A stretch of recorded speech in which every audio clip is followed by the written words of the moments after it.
नमस्कार दोस्तों, मैं अरविंद कुमार आप सभी का स्वागत करता हूं आपके अपने चैनल अरविंद कुमार गुरुजी में। दोस्तों, आज हम बात करेंगे नई विज्ञापन नई भर्ती के बारे में। ये विज्ञापन निकला है basically new India assurance company. ये भारत सरकार की एक उपक्रम है, भारत सरकार की सरकारी कंपनी है, जनरल इंश्योरेंस की कंपनी है, जनरल और हेल्थ इंश्योरेंस में ये बेसिकली काम करती है। तो आज हम बात करेंगे न्यू इंडिया एश्योरेंस कंपनी के बारे में। इस कंपनी की जो वैकेंसी निकली है, रिक्रूटमेंट चल रहा है 500 पोस्ट के लिए, 500 वैकेंसी का रिक्रूटमेंट चल रहा है। किस पद के लिए रिक्रूटमेंट चल रहा है? असिस्टेंट पद के लिए इसमें रिक्रूटमेंट है। टोटल वैकेंसी 500 है। स्टेट वाइज वैकेंसी दे रखी है, किस स्टेट में कितनी वैकेंसी है इसके बारे में भी हम विस्तार से लास्ट में बात करेंगे।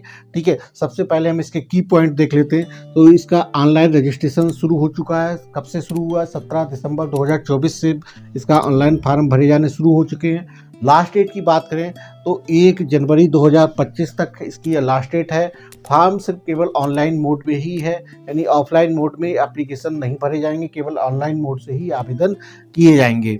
ठीक है, इसमें देखिए एग्जाम पैटर्न में देखिए आप दो तरह का एग्जाम होगा। एक टायर 1 यानी प्री एग्जाम होगा, दूसरा टायर 2 यानी मेन एग्जाम होगा। तो टायर 1 का जो एग्जाम है 27 जनवरी 2025 को है। इसी तरह बात करते हैं मेन एग्जाम की, तो टायर 2 का जो है 2 मार्च 2025 का इसका मेंस का एग्ज़ाम है। जो लोग टायर 2 क्वालिफाइड करेंगे उनके लिए बाद में रीजनल ऑफिस से एक रीजनल लैंग्वेज का टेस्ट होगा जो क्वालिफाइंग नेचर का होगा। उसके बाद जो मेरिट बनेगी उस मेरिट के बेस पे आपका सिलेक्शन होगा। मेरिट जो है केवल टायर 2 यानी मेंस एग्जाम के मार्किंग के आधार पर बनेगी। प्री के एग्ज़ाम के मार्क्स उसमें नहीं जुड़ते हैं। प्री एग्ज़ाम केवल इसलिए होता है शॉर्टलिस्ट करने के लिए, किसके लिए? मेन एग्ज़ाम के लिए। जो कैंडिडेट मेन एग्ज़ाम में बैठने हैं उनको शॉर्टलिस्ट करने के लिए एक प्री एग्ज़ाम कराया जाता है केवल। ठीक है, तो मेरिट केवल इसी पे बनेगी, लेकिन फाइनल सिलेक्शन से पहले एक रीजनल लैंग्वेज का टेस्ट देना होगा। इसका मतलब ये है कि आप केवल उसी स्टेट के लिए अप्लाई करिएगा जिस स्टेट की रीजनल लैंग्वेज आपको आती हो। जैसे अगर आपको कहीं पे हिंदी मांगेगी तो हिंदी अगर आपको वहाँ की रीजनल लैंग्वेज है तो वो आप वहाँ अप्लाई कर सकते हैं। नॉर्थ इंडिया में लगभग हिंदी सभी स्टेट के लिए इन्होंने मांगी है रीजनल लैंग्वेज में। तो नॉर्थ इंडिया के लगभग सभी स्टेट में जो लोग हिंदी जानते हैं वो लोग आवेदन कर सकते हैं। साउथ इंडिया में आप बात करें तो अगर महाराष्ट्र में बात करें तो आपको मराठी तरह के अलग हम अलग अलग स्टेट की अलग अलग जो लैंग्वेज है उसको आप देख लीजिएगा फॉर्म भरने से कि आपकी लोकल लैंग्वेज बाकी आती है या नहीं। इस बेस पे डिसाइड मत करिएगा कि किस स्टेट में वैकेंसी ज़्यादा है, आवेदन मत करिएगा। जिस स्टेट की आपको लैंग्वेज आती हो रीजनल, उस स्टेट में जो वैकेंसी के हिसाब से आप देख सकते हैं उस हिसाब से अपना आवेदन करिएगा। ठीक है, अब बात करते हैं एलिजिबिलिटी। तो एलिजिबिलिटी की बात करें तो कैंडिडेट को क्या नेशनलिटी कैसी होनी चाहिए? इंडियन सिटीजन हो, नेपाली सिटीजन हो या भूटान का सिटीजन हो अगर है तो वो उसमें आवेदन कर सकते हैं। एज की बात करते हैं तो किस एज ग्रुप के लोग? 21 से 30 साल के लोग इसके लिए आवेदन कर सकते हैं। ये डेट जो कैलकुलेट की जाएगी, मिनिमम और मैक्सिमम एज जो कैलकुलेट की जाएगी 1 दिसंबर 2024 को। जिनकी मिनिमम 21 साल मैक्सिमम 30 साल की एज है वो लोग इसके लिए आवेदन कर सकते हैं। इसकी जहाँ तक बात करते हैं रिजर्वेशन कैटेगरी के लोगों के लिए, तो रिजर्वेशन कैटेगरी के लोगों के लिए जैसे और फार्मों में आपको मैक्सिमम एज में छूट मिलती है वो छूट इसमें भी मिलेगी। ओबीसी के लिए 3 साल की छूट मिलेगी। वहीं एससी एसटी के लिए बात करें तो 5 साल की छूट मिलेगी। एक्स सर्विसमैन या हैंडीकैप्ड है तो उनको मैक्सिमम एज में 10 साल की छूट मिलेगी। ठीक है, अब बात करते हैं एजुकेशन क्वालिफिकेशन के लिए। तो एजुकेशन क्वालिफिकेशन जो चाहिए, बीए कर रखा होगा, किसी ने बीएससी कर रखा है या बीकॉम कर रखा है या बीबीए कर रखा है या बीसीए कर रखा है या किसी ने बी या बीटेक कर रखा है, मतलब इसी तरह का कोई भी स्नातक का कोर्स, ग्रेजुएशन लेवल का कोर्स अगर किसी ने कर रखा है, डिग्री ग्रेजुएशन लेवल की है तो वो लोग इसके लिए आवेदन कर सकते हैं। किसी भी सब्जेक्ट से किसी भी स्ट्रीम में आपने ग्रेजुएशन कर रखा है, डिग्री लेवल का कोर्स होना चाहिए तो आप इसके लिए आवेदन कर सकते हैं। ठीक है, अब बात करते हैं सिलेक्शन प्रोसेस की। क्या है सिलेक्शन प्रोसेस प्रक्रिया? जैसे कि हमने पहले ही भी बताया था, इसमें 2 एग्जाम होंगे, एक प्री एग्जाम होगा, दूसरा मेन एग्जाम होगा, उसके बाद रीजनल लैंग्वेज टेस्ट होगा। ठीक है, तो सबसे पहले हम बात करते हैं प्री एग्जाम का जो एग्जाम स्ट्रक्चर होगा, पेपर स्ट्रक्चर होगा वो कैसे आएगा। तो उसके लिए देखिए हर पेपर की तरह जैसे जितनी भी बैंकिंग एग्जाम होते हैं उसमें मेनली प्री एग्जाम में 3 ही सब्जेक्ट ज़्यादातर पूछे जाते हैं, वही इसमें है इंग्लिश, रीजनिंग और न्यूमेरिकल एबिलिटी। ठीक है, तो रीजनिंग की बात करते हैं, क्यूएमटी की बात कर ले तो इंग्लिश के जो है 30 क्वेश्चंस आएंगे, 30 मार्क्स होंगे और 20 मिनट का इनका समय मिलेगा आपको सॉल्व करने के लिए। रीजनिंग की बात करें वहीं तो 35 क्वेश्चन आएंगे, 35 नंबर का होगा और 20 मिनट्स का समय मिलेगा। वहीं बात करते हैं न्यूमेरिकल एबिलिटी यानी मैथमेटिक्स का, तो इसमें आपके 35 क्वेश्चंस आएंगे, 35 मार्क्स के होंगे, 20 मिनट का समय मिलेगा। तो इस तरह हम देखते हैं टोटल जो है 100 क्वेश्चंस आएंगे, 100 मार्क्स मिलेंगे और 1 घंटे का आपको टोटल समय मिलेगा। हर सेक्शन वाइज समय अलॉटेड है, यानी हर सेक्शन के लिए एक निश्चित समय में ही आपको सॉल्व करना होगा। कंप्यूटर बेस्ड एग्जाम होगा, ठीक है। तो एक सेक्शन ख़त्म होने के बाद ही दूसरा सेक्शन ऑटोमेटिकली खुलेगा, ठीक है। तो आपको एक मतलब जिस सेक्शन का जितना टाइम मिला उसी सेक्शन में उतना ही टाइम में आपको वो सॉल्व करना है, ठीक है। आप उसी समय में आगे पीछे करके उस सेक्शन को देख सकते हैं। एक बार वो सेक्शन बंद हो गया तो आप उस क्वेश्चन को दोबारा नहीं देख सकते, फिर नेक्स्ट सेक्शन को ही आप देख सकते हैं। तो इस चीज़ का ध्यान रखिएगा जो लोग पहली बार दे रहे हैं एग्जाम का, ठीक है। इसके बाद जो लोग प्री क्वालिफाइड कर लेंगे उनको मेंस में जाने का मौका मिलेगा।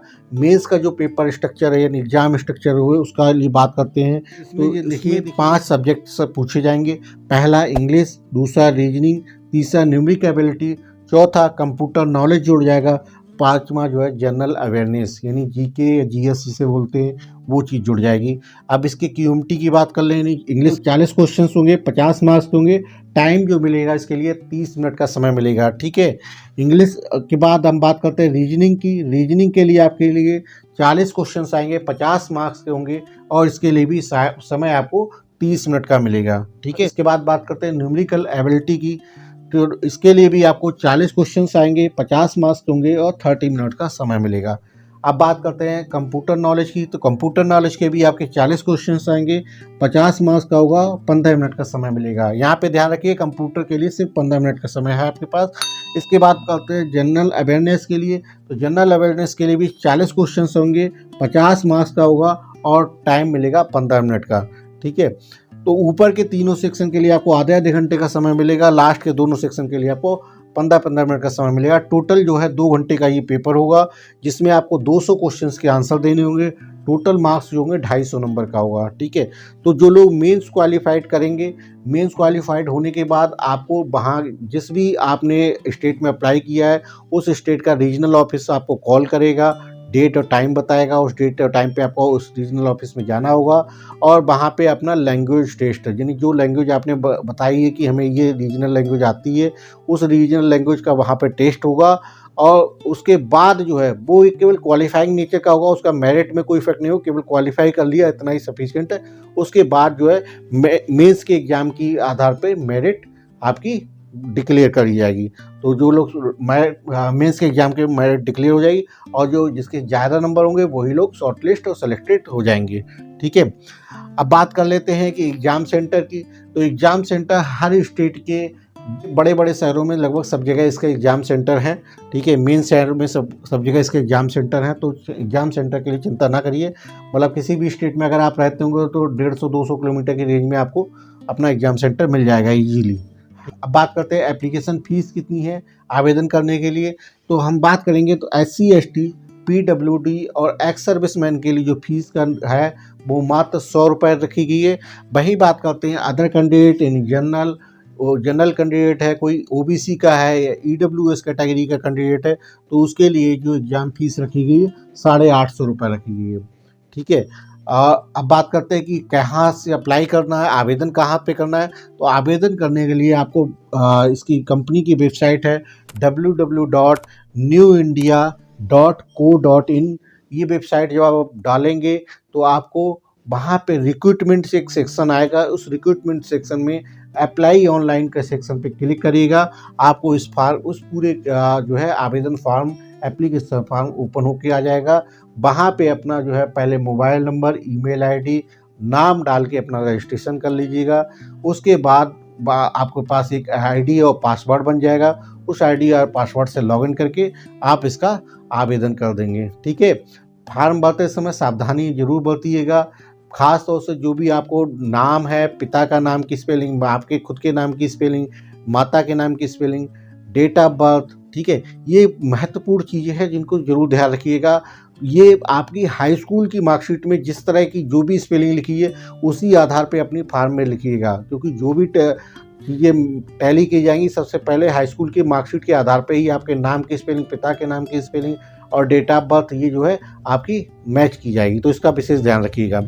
ठीक है, अब बात करते हैं सिलेक्शन होने के बाद क्या होगा। सिलेक्शन होने के बाद आपका 6 महीने तक आपका प्रोविजन पीरियड रहेगा। इस प्रोविजन पीरियड में आपको जो है अगर आप नौकरी छोड़ देते हो तो आपने जितना भी वेतन इस प्रोविजन पीरियड में आपको मिला वो आपको वापस करना पड़ेगा। साथ में 25,000 रुपये एडिशनल जोड़ के देना पड़ेगा कंपनी के लिए, जो कि ट्रेनिंग कॉस्ट के रूप में वो मानते हैं अपनी। ठीक है, अगर आप कंटिन्यू रखते हैं तो आपका कोई बॉन्ड साइन नहीं करना है इसमें। ठीक है, किसी और तरह का कोई बॉन्ड नहीं है। प्रोविजन पीरियड कंप्लीट होने के बाद अगर आप छोड़ना चाहते हैं तो आप छोड़ दे सकते हैं, कोई समस्या नहीं है। ठीक है, बट प्रोविजन पीरियड का खास तौर से ध्यान रखिएगा। सिलेक्शन के बाद आपको सैलरी क्या मिलेगी। सैलरी देखिए, मोटा मोटा हम बात करें तो 40,000 रुपये पर मंथ का मोटा मोटा मेट्रो सिटीज़ में आपकी सैलरी करीब पड़ेगी जाके, क्योंकि 22,000 23,000 के आसपास करीब बेसिक है। इसके बाद इसमें HRA DA वगैरह अलाउंसेस वगैरह जो भी है वो एडिशनल जुड़ेंगे, तो मोटा मोटा आपका देखिए 35 से 40,000 रुपये के आसपास तनख्वाह मिलेगी असिस्टेंट के लिए, जो शुरुआत करने के लिए। आप बात करते हैं किस किस स्टेट में कौन कौन सी कितनी वैकेंसी है, कौन सी रीजनल लैंग्वेज होनी चाहिए। तो उत्तर प्रदेश की बात करें तो हिंदी लैंग्वेज चाहिए रीजनल लैंग्वेज, और टोटल वैकेंसी है 24। उत्तराखंड के लिए हिंदी वैकेंसियों की संख्या है 4। छत्तीसगढ़ के लिए लैंग्वेज है हिंदी, वैकेंसियों की संख्या है 20। दिल्ली के लिए लोकल लैंग्वेज हिंदी, वैकेंसियों की संख्या है 12। बिहार के लिए लोकल लैंग्वेज हिंदी, वैकेंसियों की संख्या है 2। हरियाणा के लिए लोकल लैंग्वेज हिंदी, वैकेंसियों की संख्या है 5। हिमाचल प्रदेश की बात करें तो लोकल लैंग्वेज हिंदी, वैकेंसियों की संख्या है 2। झारखंड की बात करें तो लोकल लैंग्वेज हिंदी, वैकेंसी है 2। मध्य प्रदेश की बात करें तो लोकल लैंग्वेज हिंदी, वैकेंसी की संख्या है 40। अंडमान निकोबार के लिए बात करें तो हिंदी या इंग्लिश दोनों में कोई आती हो आपको लोकल लैंग्वेज, वैकेंसी आपकी 2 वैकेंसी है। यही बात करते हैं आंध्र प्रदेश के लिए लोकल लैंग्वेज तेलुगु आनी चाहिए, वैकेंसियों की संख्या है 10। अरुणाचल प्रदेश की बात करें तो लैंग्वेज जो आनी चाहिए लोकल इंग्लिश आनी चाहिए, वैकेंसियों की संख्या है 2। आसाम की बात करें तो असमी लैंग्वेज आनी चाहिए, टोटल वैकेंसी की संख्या है 6। चंडीगढ़ की बात करें तो आपको हिंदी और पंजाबी अगर लोकल लैंग्वेज आती है आप आवेदन कर सकते हैं, वैकेंसी की संख्या है 5। गोवा के लिए कोंकणी आनी चाहिए, वैकेंसियों की संख्या है 8। गुजरात के लिए गुजराती आनी चाहिए, वैकेंसी की संख्या है 50। जम्मू और कश्मीर के लिए हिंदी या उर्दू आनी चाहिए, तो आपको वैकेंसी की संख्या है 4। कर्नाटका के लिए कन्नड़ आनी चाहिए, वैकेंसी की संख्या है 50। ठीक है, केरला की बात करें तो केरला के लिए लोकल लैंग्वेज मलयालम आनी चाहिए, वैकेंसी की संख्या है 40। महाराष्ट्र के लिए मराठी आनी चाहिए, वैकेंसी की संख्या है 105। मेघालय की बात करें तो मेघालय के लिए काशी या गारो आनी चाहिए लैंग्वेज, वैकेंसी की संख्या है 1। मिजोरम के लिए मिजो आनी चाहिए, वैकेंसी की संख्या है 2। नागालैंड के लिए बात करते हैं तो इंग्लिश आनी चाहिए, वैकेंसी की संख्या है 1। उड़ीसा के लिए उड़िया आनी चाहिए, वैकेंसी की संख्या है 10। पांडिचेरी के लिए तमिल आनी चाहिए, वैकेंसी की संख्या है 2। पंजाब के लिए पंजाबी आनी चाहिए, वैकेंसी की संख्या है 14। राजस्थान के लिए हिंदी आनी चाहिए, वैकेंसी की संख्या है 15। सिक्किम के लिए इंग्लिश आनी चाहिए, वैकेंसी की संख्या है 1। ठीक है, तमिलनाडु के लिए तमिल आनी चाहिए, वैकेंसी की संख्या 40। तेलंगाना के लिए तेलुगु या उर्दू आनी चाहिए, वैकेंसियों की संख्या है 10। वेस्ट बंगाल के लिए बंगाली आनी चाहिए, वैकेंसियों की है संख्या 10। ठीक है, तो दोस्तों ये रहा पूरे एडवर्टाइजमेंट विज्ञापन के बारे में, न्यू इंडिया एश्योरेंस कंपनी के बारे में। ठीक है, विज्ञापन के बारे में अगर आपको हमारी दी हुई जानकारी अच्छी लगी तो प्लीज़ जो है मेरे चैनल को सब्सक्राइब कर लीजिएगा, लाइक कमेंट शेयर कर दीजिएगा अपने दोस्तों के साथ। ठीक है, फिर मिलेंगे दोस्तों किसी नए वीडियो में नई वैकेंसी के साथ। तब तक के लिए अपना ख्याल रखिए, आपका दिन शुभ हो। बहुत बहुत धन्यवाद, आपका बहुत बहुत धन्यवाद।